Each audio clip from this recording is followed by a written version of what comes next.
hacer algunas preguntas acerca de tu experiencia como jurado en las ediciones de EFI Awards Perú, y también para que nos des algunos consejos, sobre todo a participantes que quieran poner sus postulaciones en las siguientes ediciones.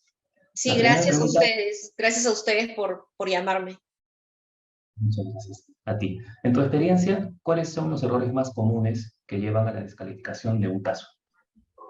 Bueno, mira, yo en las últimas ediciones de EFI Perú he sido tanto jurado de la parte técnica como de la parte final, y he tenido la oportunidad de ver bastantes casos. La verdad es que vengo siendo jurado ya desde hace buen tiempo, diría que prácticamente desde que empezó el premio acá en Perú, y la verdad es que creo que hay un error que no es frecuente, pero sí se da a veces, y es el error en las fechas, ¿no? Se convoca para que los casos sean entre tal fecha y tal fecha, y hay empresas o quizá postulantes que ponen una fecha que no coincide. Entonces, eso evidentemente es motivo de descalificación, y es el primero. En ese caso, el caso ni siquiera se lee, simplemente va descalificado porque no coincide con la fecha que se esté evaluando en ese año, ¿no? Si es, imagínense, de enero del 2019 a enero del 2021, evidentemente no podemos mandar algo que se haya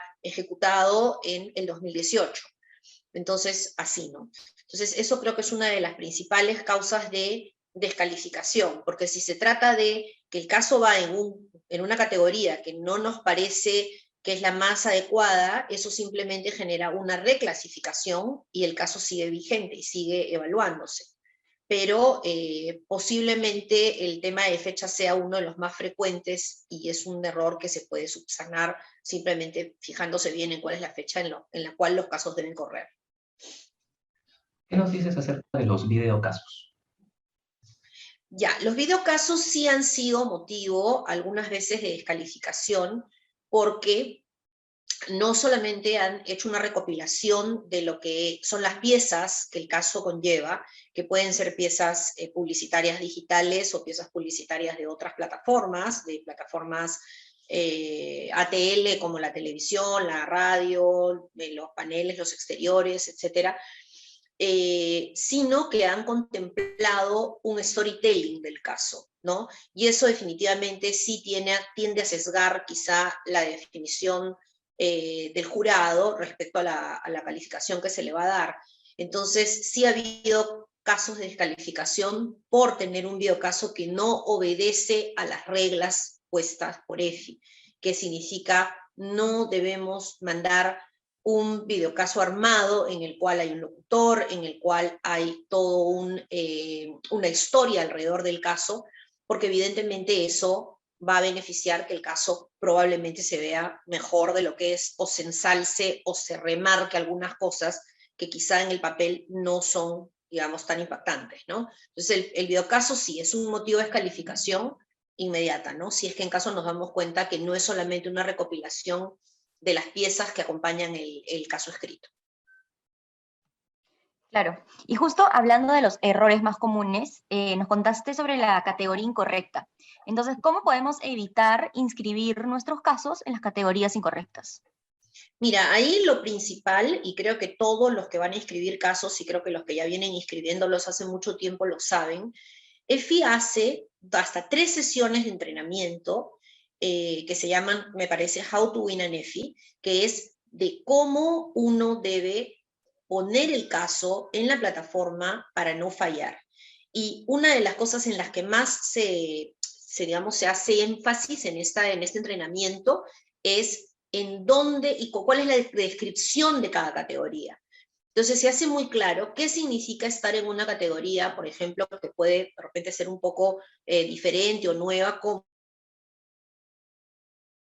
un lanzamiento o qué significa una promoción, porque parece mentira, pero muchas empresas a veces confunden un poco la orientación de su caso y la pueden estar colocando en una categoría en donde puede no tener oportunidad, y de repente el caso tiene mucha oportunidad en otra categoría.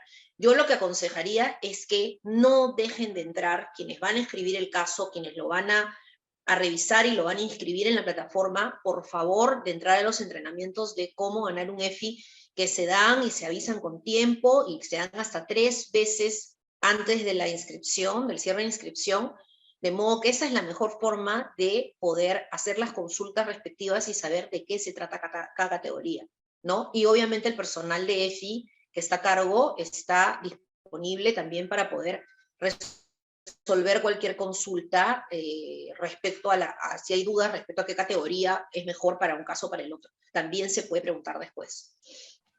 Sí, definitivamente tenemos que estar ahí preguntando, cuestionando, para no cometer justamente ese tipo de errores, ¿no? Así Y es. como paso siguiente, quisiera que nos cuentes qué debemos colocar como antecedentes en los casos, en la primera sección del cuestionario, y qué cosas no debemos colocar. Habiendo sido jurado técnico, jurado final y habiendo sido presidenta de mesa de jurado también, creo que lo que más impresiona a los jurados, que recordemos que son personas expertas todas en marketing, en publicidad, en comunicación, en diferentes disciplinas, es qué tan retador es este caso. En los antecedentes generalmente hay una descripción de cuál era el entorno en el cual el caso se desarrolla en ese momento. Si es un entorno retador en el cual visibilizamos que realmente hay un problema a resolver, que esta estrategia ha trabajado de una manera, digamos, superlativa, excelente, desde ahí es que el caso empieza a ser interesante. Si encuentras que el entorno de repente no era tan retador o era un poco más de lo mismo de siempre, o el reto a veces es interno, a veces no es un reto con la competencia, sino es un reto propio que uno dice, bueno, esta marca la queríamos llevar más allá, pero igual yo creo que en la parte de antecedentes lo más importante es identificar cuál es ese reto que la marca tenía por delante. Y siento yo que eso es un poco la construcción de esa parte. Creo que eso es lo más interesante de destacar. Rocío, ¿y cómo se aplica luego ese reto que hemos tratado de dibujar en los antecedentes en objetivos poderosos? Que muchas veces ahí también el caso pierde peso. Sí, en la parte de objetivos siento que hay 2 cosas que son súper importantes de resaltar. La primera es que sean objetivos que realmente has conseguido, porque después lo vamos a hablar, creo. Una de las principales fallas que cometen algunas empresas o quienes se inscriben casos es que terminan destacando objetivos que no estuvieron al principio. O sea, en los resultados terminan poniendo cosas que no fueron, digamos, las que buscaba supuestamente el caso al inicio. Los objetivos definitivamente tienen que ser objetivos que tengan muy buena medición de parte de la empresa, que haya documentos de sustento. Es muy probable que muchas de las empresas que van a escribir casos pongan data interna, pero data interna basada en estudios, ¿no? No solamente data interna de la empresa, porque eso quizá es, digamos, que puede generar un poco menos de confiabilidad. Entonces, lo más importante es, uno, que tengan data para poder sustentarlo, porque el objetivo va a tener que estar después en resultados. O sea, yo pongo que quiero crecer en X% mi market share, después tengo que colocar que lo logré y lo superé o llegué al punto al que quería. Igual, lo segundo que quería decir es que generalmente, y no crean que esto es para desanimar a nadie, pero creo que sí es importante decirlo, se nota claramente si el resultado termina siendo 5.1% y el objetivo fue 5, es claro que estamos tratando de hacer que el resultado haga mucho match con el objetivo, ¿no? Entonces yo creo que es importante que verdaderamente coloquemos solo sí los objetivos en los cuales hemos sido verdaderamente excelentes y se ha conseguido superar, no sé si ampliamente, pero digamos holgadamente, el reto que se puso al inicio, ¿no? Porque eso obviamente hace que el caso se vea mejor. Y ahora, hablando de la gran idea, ¿qué nos recomiendas para redactar esta gran idea? ¿Es una gran frase o solo es la parte medular de la estrategia? Ya, hay que distinguir ahí, porque creo que mucha gente cree que la gran idea es poner la gran idea de publicidad, poner la gran idea que ya dio la campaña. Y no es la gran idea de la campaña.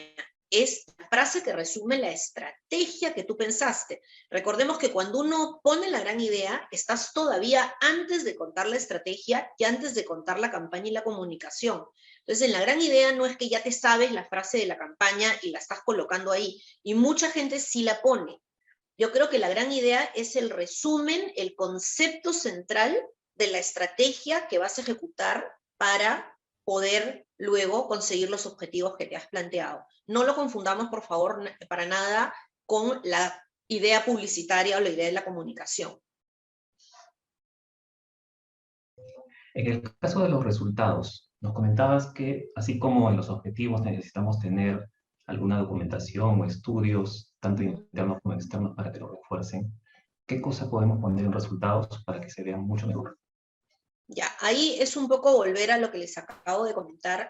Es muy frecuente que hay marcas que han inscrito casos en donde plantearon A y a la hora de los resultados responden B, ¿no?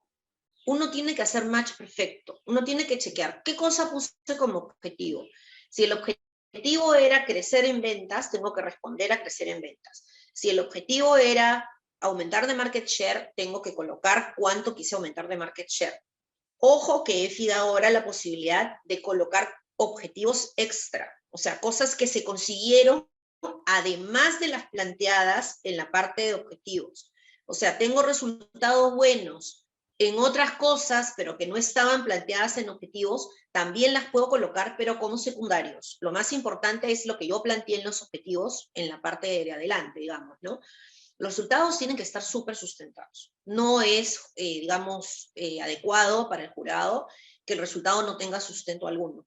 Otra cosa es, también el jurado se da cuenta cuando el resultado está acotado. Está bien que el caso tenga una fecha y que de repente solamente se trate de visibilizar resultados en esa fecha, pero a veces ya es excesivamente chiquito que dentro de la fecha sea, por ejemplo, solo dentro de una cadena de supermercados y solo dentro de una subcategoría. Entonces ya el resultado termina siendo como que cada vez más pequeñito y más pequeñito, y yo creo que ese caso termina siendo, perdiendo un poco de relevancia, ¿no? Entonces hay que ver bien cuáles son esos grandes objetivos que se plantean las marcas para que al final el reto sea más poderoso y el resultado también sea más visible, más interesante. Claro. Tomando en cuenta todos los consejos que nos has dado en esta entrevista, y yendo más a tu experiencia personal, ¿cuáles son los casos que más te impactan en construcción? A ver, lo que pasa es que el caso no necesariamente tiene que ser enorme, y me refiero con eso a que puede ser un caso de una marca nueva o chica o que recién está saliendo, pero creo que los que mejor han performado, siendo de marcas muy, muy grandes o de marcas medianas o chicas, son aquellos que tienen esa claridad desde el momento en que se plantean el reto, cómo piensan resolver el reto, o sea, donde la idea o la gran idea sea verdaderamente distinta, disruptiva, inteligente para resolver el reto, ¿no? Porque también la idea tiene que poder resolver el reto y no otra cosa. En donde los objetivos sean verdaderamente retadores, no sean pues, bueno, sí, me parece algo simple de conseguir, de repente tampoco tiene tanto impacto como si yo veo y digo, wow, esto es retador para esta marca y de verdad va a ser complicado que ellos lo resuelvan, pero lo van a lograr. Luego, obviamente, en el caso de muchos ejemplos que puedo acordarme, hay algunas partes, una parte clave que es qué tan buena es la comunicación. Hay casos que han tenido muy buena estrategia, muy buena idea, digamos, para la estrategia de cómo resolver el caso, pero que ya en la comunicación no es tan distintiva, no es tan disruptiva, y se han caído un poco más de puntaje ahí, ¿no? Porque recordemos que la puntuación en el EFI tiene que ver primero con el reto y la oportunidad, tiene que ver con cómo se plantea la estrategia, con la campaña en sí, o sea, la campaña de comunicación, cómo fue ejecutada y con qué idea creativa fue ejecutada, y finalmente con los resultados. Entonces, yo creo que es un balance.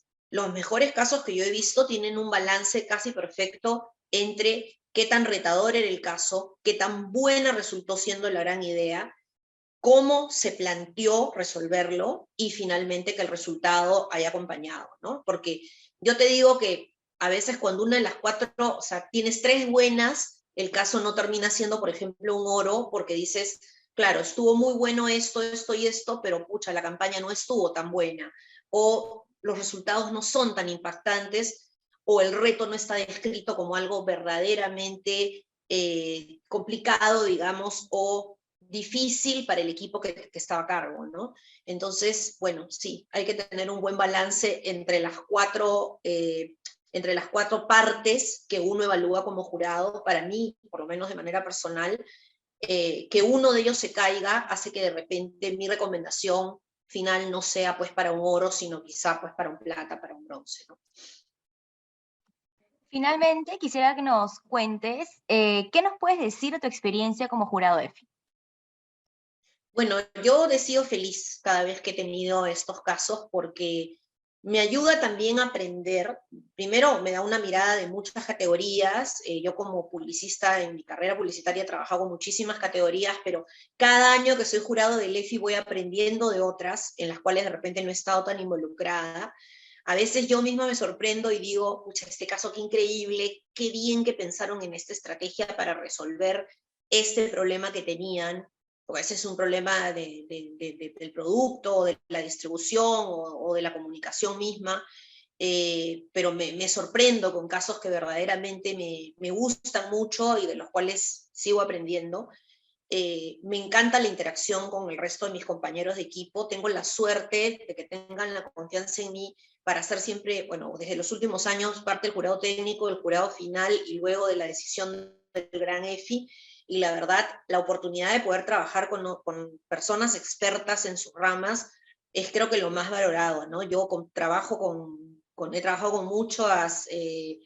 muchas personas y profesionales del marketing y de la comunicación, y creo que no hay mayor valor que esos días de jurado EFI que tener este intercambio con estas personas, ¿no? Yo siento que no dejo de aprender, agradezco muchísimo realmente al EFI que me dé esta oportunidad, porque a mí me llena muchísimo como profesional el poder tener este intercambio con ellos, ¿no? Y poder discutir casos que uno entra a ver en profundidad y evidentemente aprende muchísimo de cómo lo plantearon, de por qué la comunicación fue así. Comienzas a entender un poco lo que viste de repente en las redes, en la pantalla, en un exterior, etc. Pero es de mucho enriquecimiento el ser jurado EFI.